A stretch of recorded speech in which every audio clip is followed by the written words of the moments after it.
Ellen wasn't scared of the dark. Not really. She was 10, smart for her age, and too grown up, way too grown up in her words, for kid stuff. Monsters didn't scare her, ghosts didn't exist, and bedtime was simply the boring part before another day began. But every brave soul has one quiet fear they never speak of. For Ellen, it was under the bed. Not because of monsters, of course. That would be silly. It was something more ancient. A sense, a presence, like a breath being held just beneath the mattress. But she never said it out loud. That first night, it was raining. The kind of slow, steady rain that made the windows weep and the roof whisper. Her nightlight, a tiny amber owl, cast sleepy shadows on the walls. Her favorite bear, Mr. Peebles, was tucked under her chin, and her parents had kissed her goodnight. Just as her eyelids grew heavy, she heard it, a whisper, low, hissing, almost like it came through the floor. Ellen! She sat up, eyes scanning the room, but nothing moved. The closet door was closed, the curtains still. Her room remained warm and safe. She convinced herself it was the wind. It wasn't. The second night, the voice came again.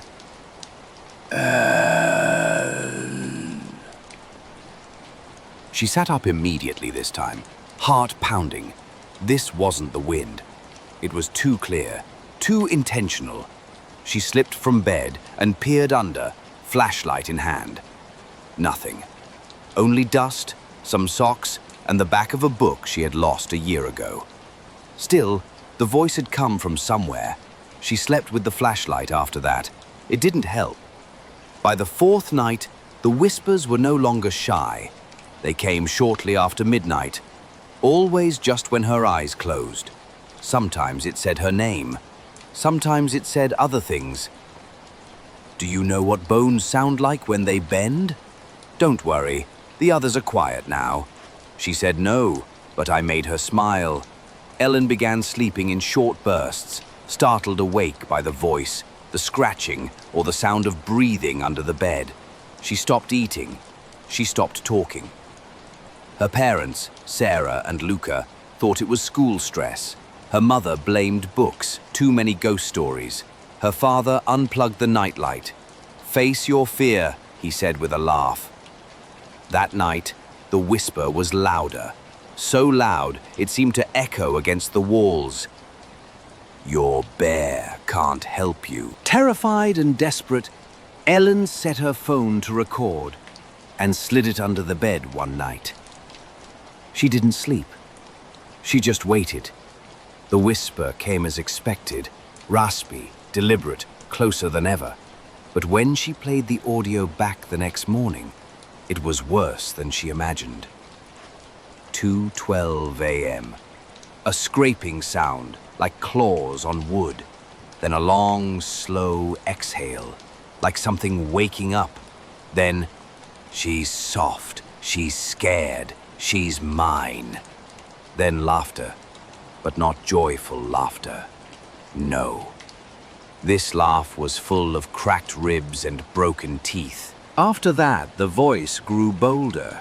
She heard it in other rooms, in her dreams, in the silence between her parents' words. One evening, Ellen found a note inside her closet, written in her own handwriting. "It's warmer down here." She hadn't written it, not consciously. More drawings followed, charcoal sketches of her bed, of hands crawling out from under it, of children with hollow eyes. The night her parents found her staring into the open closet, eyes wide and murmuring in a strange clicking tongue, they finally acted. They blocked the bed with books, locked the closet door, took away her drawings. it was too late. What they didn't know, what no one remembered, was that Ellen's room wasn't normal.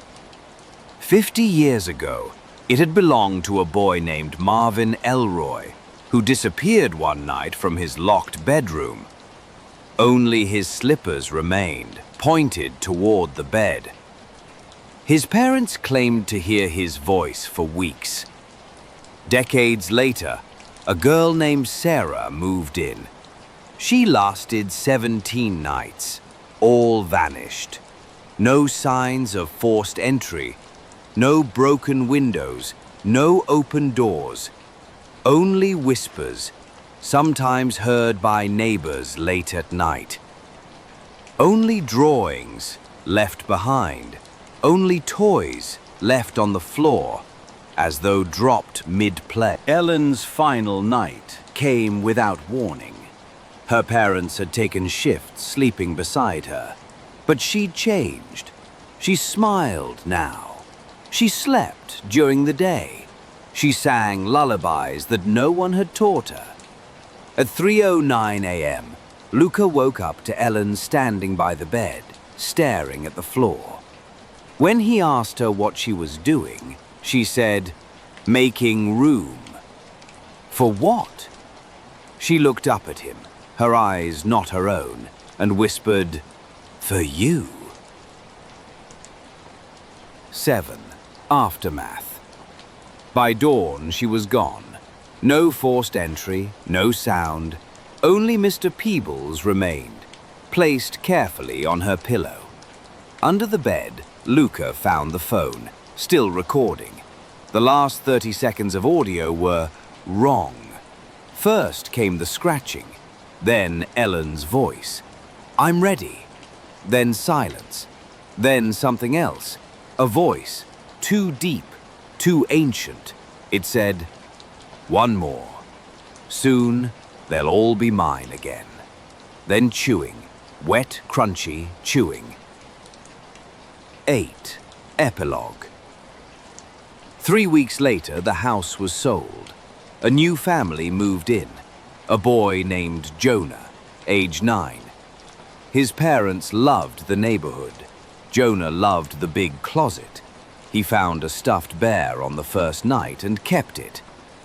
"I named him Mr. Peebles," he told his mom at breakfast. She smiled.